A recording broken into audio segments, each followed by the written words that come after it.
Tu voudrais avoir confiance en Dieu, mais tu ne sais pas comment faire?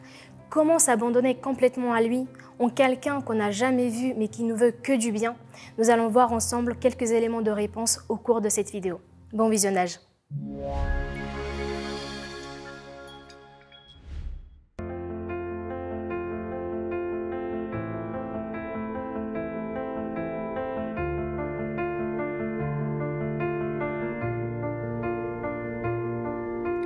Des voix dans ma tête ne cessent de me dire que je ne suis rien.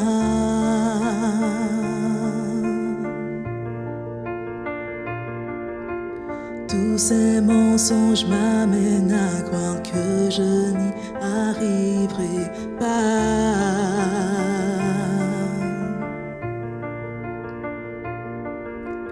Ma vie ne se résume tel qu'à des moments de haut, de bas.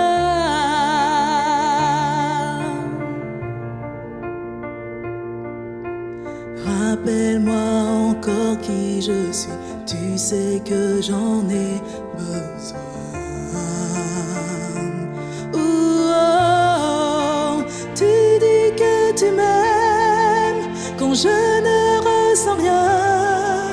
Tu dis que je suis forte, même quand je me sens faible. Tu dis que tu me tiens, même quand je crois tomber. Et quand je m'égare, tu dis que je reste à toi. Et moi j'y crois, oui je crois ce que tu dis de moi. Oui, j'y crois.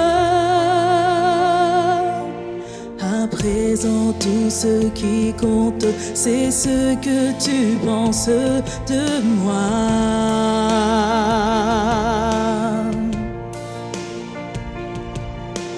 En toi, je sais qui je suis, j'ai trouvé ma valeur en toi.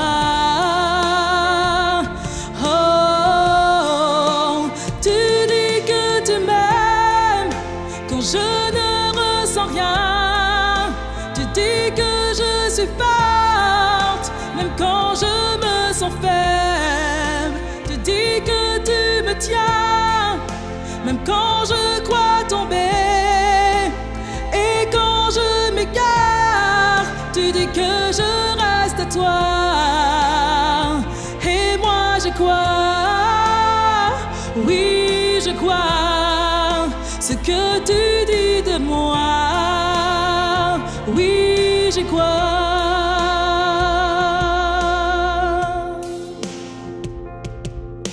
C'est à tes pieds que je viens déposer ce qui m'appartient.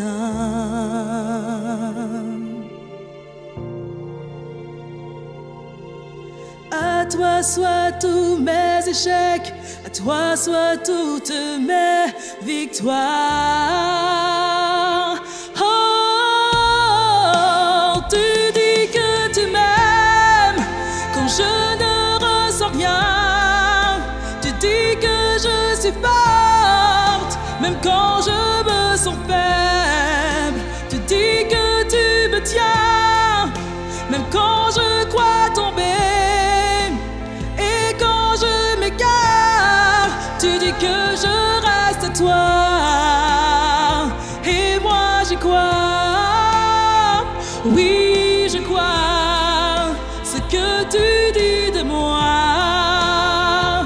Oui j'y crois, oh oui je crois, oui je crois ce que tu dis de moi. Oui j'y crois.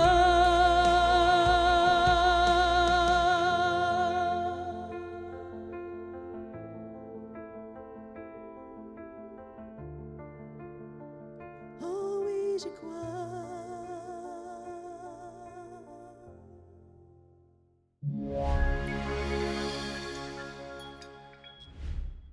Notre homme était chrétien et ce jour-là, il revenait d'un office religieux.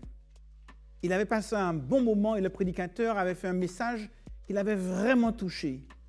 Pour rentrer chez lui, il devait redescendre un petit chemin sinueux de montagne, parce que l'église était tout en haut d'une colline. Et là, alors qu'il conduisait, il s'est rendu compte à un moment donné que ses freins ne répondaient plus. La voiture prenait de plus en plus de vitesse et il se rendait compte qu'il risquait à tout moment de tomber dans un précipice. Le premier virage a été limite. Mais la voiture allait tellement vite qu'il savait qu'il ne pouvait jamais négocier le suivant. Alors, dans un réflexe de survie, au moment où la voiture allait plonger dans le précipice, il a ouvert la portière et il s'est jeté hors de la voiture, juste à temps pour se raccrocher à une petite branche le long de la falaise. Ouf, il avait échappé belle. Maintenant, il s'est dit qu'il essaierait de grimper pour retourner sur la route et appeler de l'aide. Mais alors qu'il essayait de sortir de cette petite branche où il était encore accroché, il s'est rendu compte qu'il n'avait aucune prise ni à droite ni à gauche. Il ne pouvait pas monter et lorsqu'il regardait en bas, la voiture était encore en train de brûler 50 à 70 mètres plus bas. Notre homme étant chrétien, étant un croyant, a tout naturellement pensé qu'il fallait qu'il prie. Et c'est ce qu'il a fait. Il a prié Dieu, je t'en supplie, viens à mon secours. Après avoir prié, à sa grande surprise, il a entendu une voix qui lui a dit « C'est moi Dieu, je suis venu t'aider. » Waouh! Il entendait Dieu. Et la voix a poursuivi « Lâche la branche, je vais te rattraper. » Quoi? Es-tu sûr d'être Dieu? Tu as prié, c'est moi Dieu. Je suis venu en réponse à ta prière pour te sauver. Lâche la branche, je vais te rattraper. Notre homme a regardé à droite, il a regardé à gauche, il a regardé en bas la voiture qui était encore en train de brûler et il s'est écrié, n'y a-t-il pas quelqu'un d'autre qui pourrait m'aider? Que s'était-il donc passé? Notre homme était chrétien. Il croyait en Dieu. Il était convaincu que Dieu est amour, que Dieu est tout-puissant. D'ailleurs, beaucoup de personnes croient que Dieu est amour et qu'il est tout-puissant. Mais il manquait de foi et il n'a pas pu lâcher la branche. Qu'est-ce que la foi? Pourquoi est-il si important d'avoir la foi? Beaucoup disent qu'avoir la foi, c'est croire. Ils n'ont pas tort, car plusieurs versets bibliques parlent de l'importance de croire. Crois au Seigneur Jésus et tu seras sauvé, est-il dit. Il y a un autre texte qui dit, celui qui croira et qui sera baptisé sera sauvé. Croire est donc un élément important de la foi. Mais cela ne suffit pas. La Bible nous dit dans l'épître de Jacques que même les démons croient en Dieu et ils tremblent. Ils n'ont pas la foi, même s'ils croient en Dieu, tout comme notre homme qui croyait en Dieu. Pour parler de foi, il faut ajouter un autre élément. Cet élément se trouve dans l'histoire de cet homme dont nous parle l'évangile de Matthieu, qui nous raconte qu'un homme lépreux est allé vers Jésus et lui a dit « Si tu le veux, tu peux me rendre pur. » Deux verbes utilisés, vouloir et pouvoir. Le verbe pouvoir fait référence à la croyance. Il croyait que Jésus était capable de le guérir. Mais le verbe vouloir, lui, fait référence à la confiance. Est-ce sa volonté? Il faisait confiance à Jésus pour savoir s'il jugeait opportun de le guérir. « Je te fais confiance pour accomplir ta volonté », a-t-il dit à Jésus. Croire et faire confiance sont les deux éléments de la foi. Croire tout seul ne suffit pas. D'ailleurs, Jésus n'a pas répondu avec le verbe pouvoir. Il n'a pas dit « je le peux, sois pur », mais il a répondu avec le verbe vouloir. « Je le veux, sois pur ». Il souligne ainsi l'élément fondamental de la foi, faire confiance. Il y a donc quelque chose de personnel dans la relation à l'autre. Notre homme croyait en Dieu, mais comme beaucoup de chrétiens, il croyait sans réelle confiance. Tout comme la confiance peut grandir, Jésus compare à la foi à une petite graine de moutarde qui peut grandir pour devenir un arbre, tout comme l'amitié. C'est dans la relation à Dieu que la foi grandit.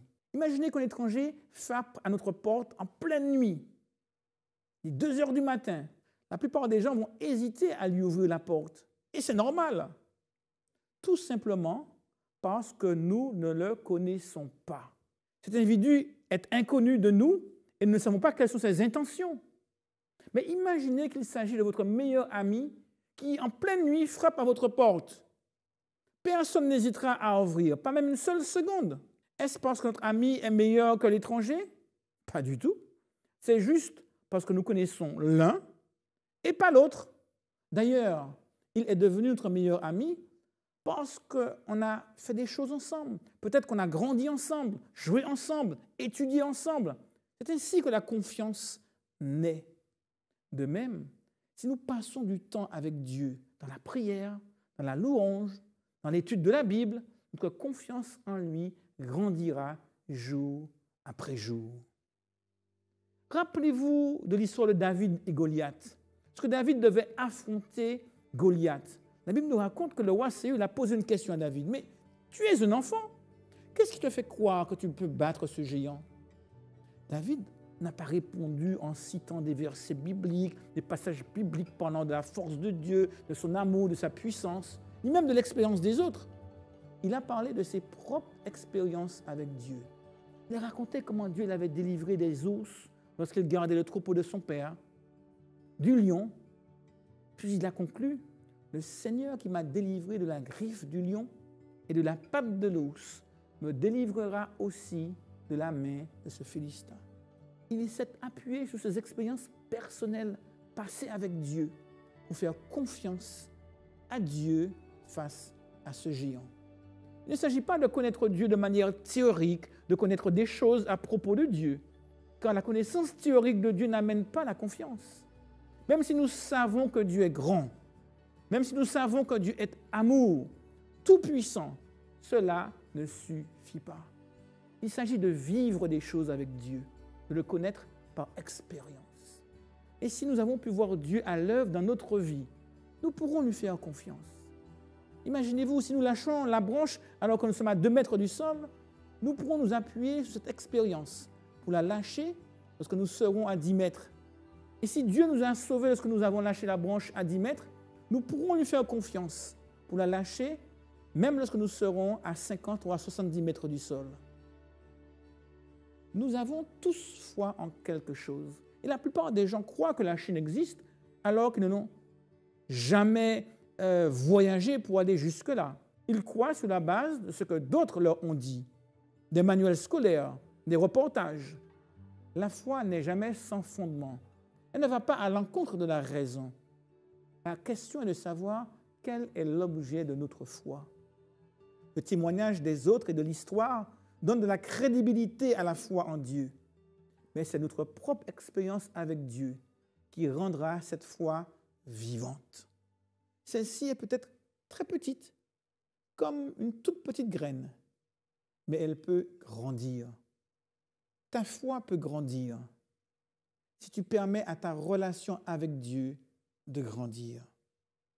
Pour faire grandir la relation, il faut passer du temps avec Dieu, comme avec un ami. Si nous passons beaucoup de temps à discuter avec notre ami chaque jour, la relation s'approfondira et la confiance également. Quand la relation s'établit sur une base régulière, avec une grande complicité, la confiance se développe tout naturellement. C'est aussi simple que cela. Les bons amis passent du temps à échanger, à discuter, à faire toutes sortes de choses ensemble. Il en va de même avec Dieu. Écouter et parler sont les 2 éléments d'une discussion, d'un échange. Alors, écouter Dieu, c'est d'abord lire la Bible. Paul nous dit dans son épître aux Romains, la foi vient de la parole de Dieu. Si nous passons du temps à étudier la Bible, notre foi grandira. Car lire la Bible, c'est se mettre à l'écoute de Dieu. Personne ne peut méditer la parole de Dieu et rester le même. C'est inexplicable, je l'avoue, mais celui qui passe du temps à l'écoute de Dieu dans sa parole est transformés. Car cette parole possède une puissance. Tu peux faire l'expérience de cette puissance. Fais le choix d'écouter Dieu au travers de sa parole. Prenant un temps chaque jour pour lire la Bible, tu ne seras plus jamais le même.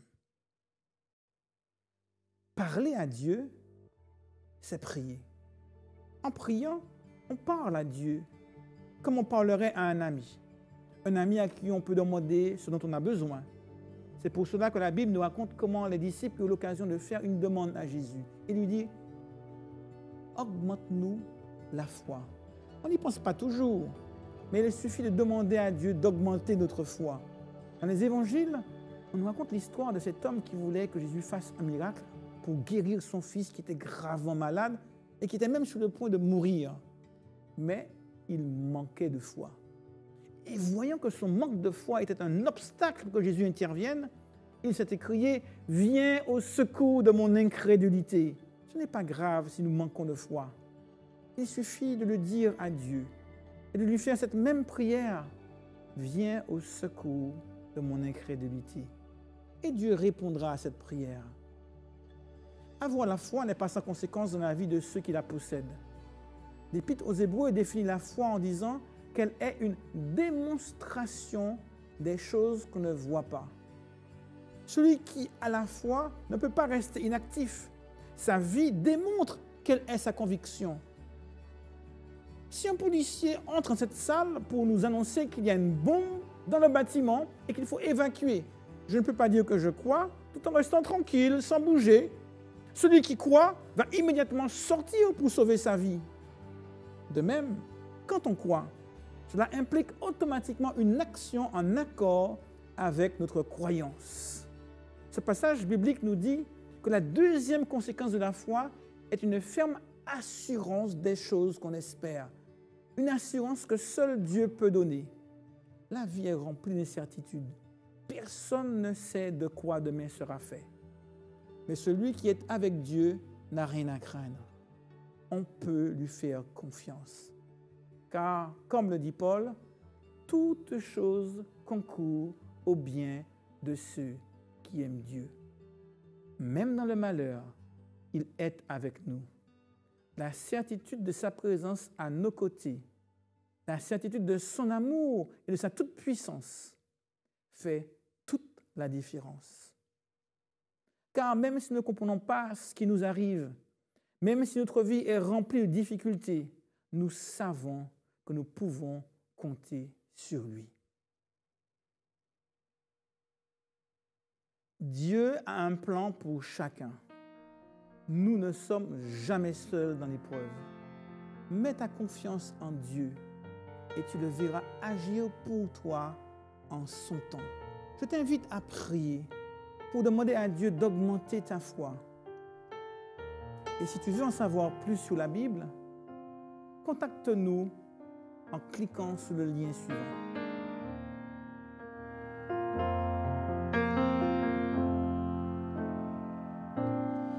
Oh Jésus, mon Sauveur, Seigneur, nul n'est comme toi. Jour après jour, je te louerai, car ton amour est merveilleux.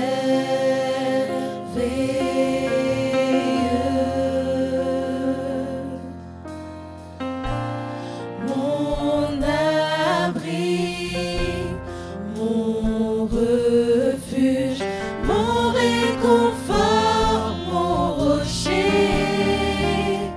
tout ce qui vit, ce que je suis, ne cesse de t'adorer.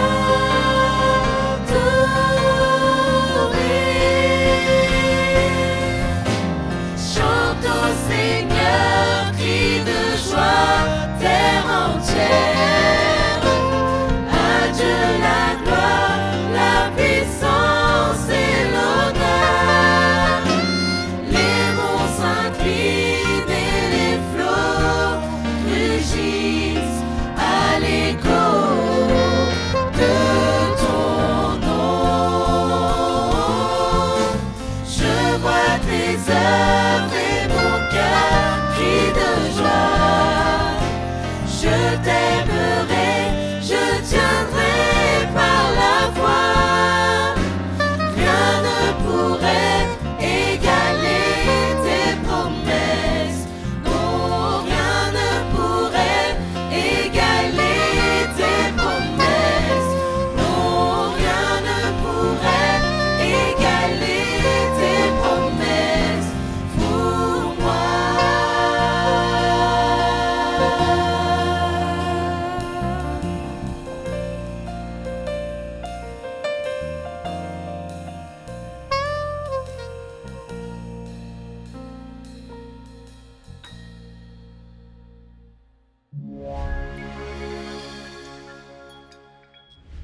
d'arriver, de prier pour que Dieu prenne ma vie avant de dormir et de pleurer le matin lorsque je me rendais compte que j'étais encore en vie. La douleur, elle était toujours là, je me sentais toujours aussi seule, je me sentais toujours aussi mal et c'était toujours là. Le conducteur, en fait, voulait me brûler dans une cave. En fait, dans ma famille, on n'a pas la culture de parler de ce qui ne va pas. Quand les choses ne vont pas, on n'en parle pas. Et je pense que Dieu l'a vu parce que c'est à ce moment-là que Dieu a dit stop. J'ai grandi dans une famille classique avec des parents qui s'aiment et qui sont toujours ensemble. Et j'ai une sœur plus âgée que moi. J'ai manqué de rien. J'avais des grands-parents présents, des vacances chaque année. On n'était pas riches, mais on vivait confortablement. Je n'ai pas eu d'éducation religieuse. Mon père se dit athée et ma mère est croyante, mais pas pratiquante, comme on dit. Alors mon histoire avec Dieu, elle ne vient pas de mes origines familiales, mais elle vient de mon expérience personnelle et je suis là pour vous la raconter. Je m'appelle Violaine et ça, c'est mon histoire. Alors j'ai manqué de rien, comme je vous disais, et j'ai eu une famille présente. Et pour autant, du plus loin que je me souvienne, je me suis toujours sentie seule. Je me suis toujours sentie à part. J'avais pas d'amis particulièrement à l'école. J'étais en surpoids. J'étais ni brillante, ni à la mode, ni populaire, ni jolie. Et j'étais mal dans ma peau. Et quand on est mal dans sa peau, à l'adolescence, ça peut être très compliqué. Et c'est là que j'ai commencé à dériver. Alors j'ai trouvé des amis, un groupe dans lequel je pensais avoir ma place. Et en fait, ces amis-là n'étaient pas de bonne influence pour moi. Ils n'étaient pas de bonne influence du tout. Et moi, je suis restée avec eux. Je me sentais bien là, je me sentais acceptée, appréciée et j'avais l'impression d'être vraiment là où je devais être. Et donc j'ai continué à dériver comme ça avec eux, puisque quand on a peu d'estime de soi, en fait, on peut se faire du mal et on peut arriver à faire à son corps et à son mental des choses qu'on n'aurait pas imaginées et qu'on ne peut pas faire quand on a une raison saine. Et pour autant, j'ai glissé comme ça. Et à force de glisser, j'ai arrêté l'école avant mon bac. J'ai dû faire peut-être 1 mois de première. J'ai quitté aussi ma famille. Je les ai suivis. Et puis j'ai continué à dériver jusqu'à ce que ma vie soit en danger. Un jour, je me suis retrouvée à l'arrière d'une voiture et le conducteur, en fait, voulait me brûler dans une cave. On s'était pris la tête et donc il avait décidé de me...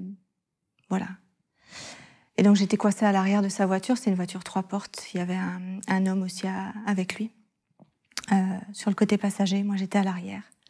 Et à un moment donné, il s'est arrêté pour récupérer un mandat cash urgent. À cette époque-là, on pouvait en récupérer à la poste. Et donc il s'est stationné, il est sorti, et quand il est sorti, l'autre homme est sorti aussi, et il a levé le siège, en fait, passager. Du coup, j'avais une porte de sortie. Je l'ai saisi. Je suis partie sans rien, sans mes papiers, mes affaires, rien. Et j'ai couru jusqu'à me réfugier dans un parking d'immeuble. Où là, alors il y avait une femme qui promenait son fils et qui m'a vue en train de pleurer et qui m'a récupérée, en fait, qui m'a proposé son aide. Et donc j'ai été chez elle. Et c'était un jeune couple avec leur enfant. Et donc, on a contacté mes parents et je suis retournée dans ma famille. J'ai repris mes études. Mes parents m'ont envoyée dans le Lot pour que je ne recroise pas les personnes que j'avais suivies. Et en fait, dans ma famille, on n'a pas la culture de parler de ce qui ne va pas. Quand les choses ne vont pas, on n'en parle pas. Donc, je suis retournée à ma vie comme si de rien n'était, en retournant à l'école. Et c'était comme si j'avais mis un chapeau dessus. Et donc, la douleur, elle était là quand même. Même si j'en parlais pas, même si dans les apparences, j'étais quelqu'un de tout à fait normal, qui avait juste arrêté l'école quelque temps. Et j'étais retournée dans le droit chemin, comme on dit. La douleur, elle était toujours là. Je me sentais toujours aussi seule, je me sentais toujours aussi mal. Et c'était toujours là. Dans ce lycée-là, j'avais 2 amis qui étaient de région parisienne et qui remontaient le week-end. Et un jour, je les ai accompagnés pour aller dans une soirée à un son de système. Et là, j'ai rencontré un garçon qui avait une très bonne amie qui était chrétienne évangélique. Et cette bonne amie-là m'a parlé de Dieu. Et j'ai arrêté l'école. L'école était définitivement pas pour moi. Et je voulais travailler. Et cette amie-là m'a hébergée quelque temps, le temps que je trouve du travail et que voilà. Et moi, j'ai accepté Jésus. Ça a été le coup de foudre. Franchement, ça a été le coup de foudre avec lui. Je chante très mal. Hein. Je suis quelqu'un qui chante très mal, mais je chantais toute la journée. Et je louais toute la journée. Et j'étais vraiment dans la joie et dans la paix. Et c'était fantastique. Et je suis passée par les eaux du baptême à ce moment-là. Donc j'avais 19 ans. Et j'étudiais pas ma Bible. Je la lisais rapidement, mais je l'étudiais pas en profondeur. Et puis, en fait, j'habitais en région parisienne. J'habitais à Melun. Et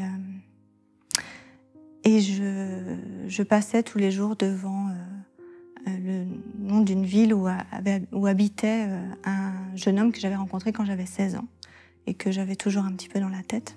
Et donc un jour, je suis allée, j'avais son adresse, je suis allée le voir. Et puis, il s'avère que, on va l'appeler Tom. Et donc, il s'avère on s'est mis ensemble, on a emménagé ensemble, on a eu des enfants ensemble. Et en fait, Tom, lui, il croyait pas en Dieu. Enfin, il y croyait, mais rapidement, on va dire.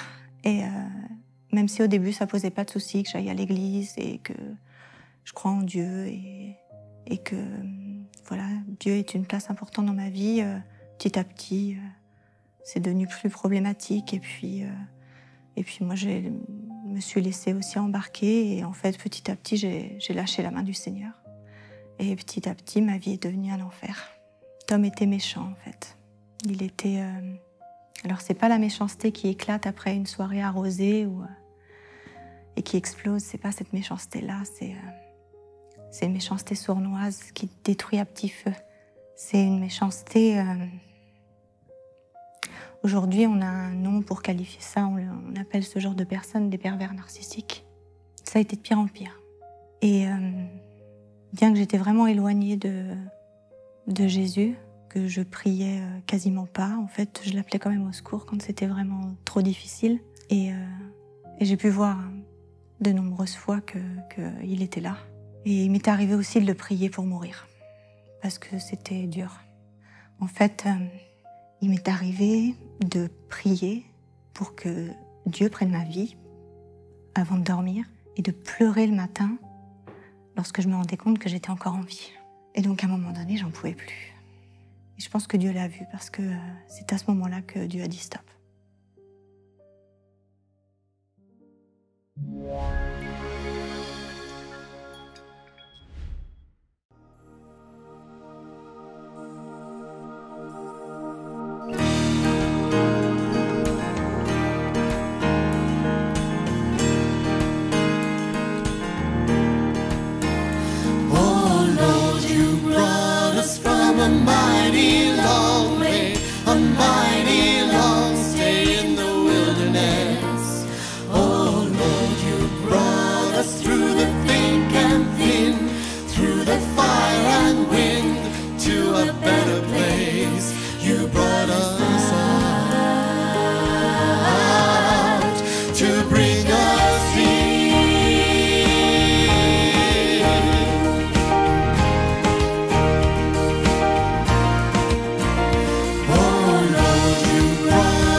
and the bonds of men out of death, and the curse of sin through the desert sand to the promised land.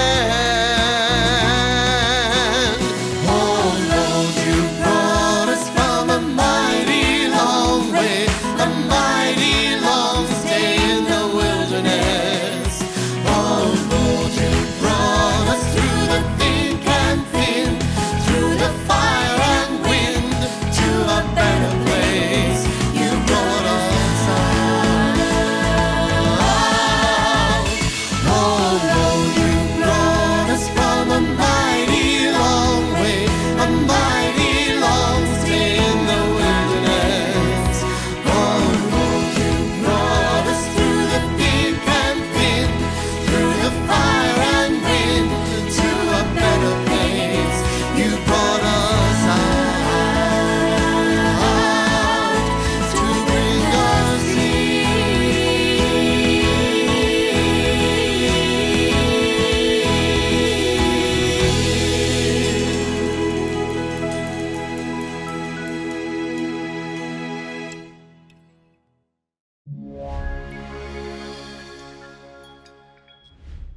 J'espère que cette vidéo t'a permis d'en savoir un peu plus au sujet de Dieu et que tu pourras, petit à petit, si tu le désires, lui faire confiance. Il est la personne qui peut t'aider au quotidien. Si tu as d'autres questions, tu peux t'inscrire sur l'étude biblique « Et si Dieu existait » qui se trouve sur le site monespérance.fr. D'autres outils se trouvent sur ce site qui te permettront d'en savoir plus sur le sujet. Si cette vidéo t'a plu, n'oublie pas de liker la vidéo, de t'abonner et de la partager. Je te donne rendez-vous demain soir pour le tout dernier épisode de cette série « Dieu, l'homme, la mort et après ». Bonne soirée et à demain.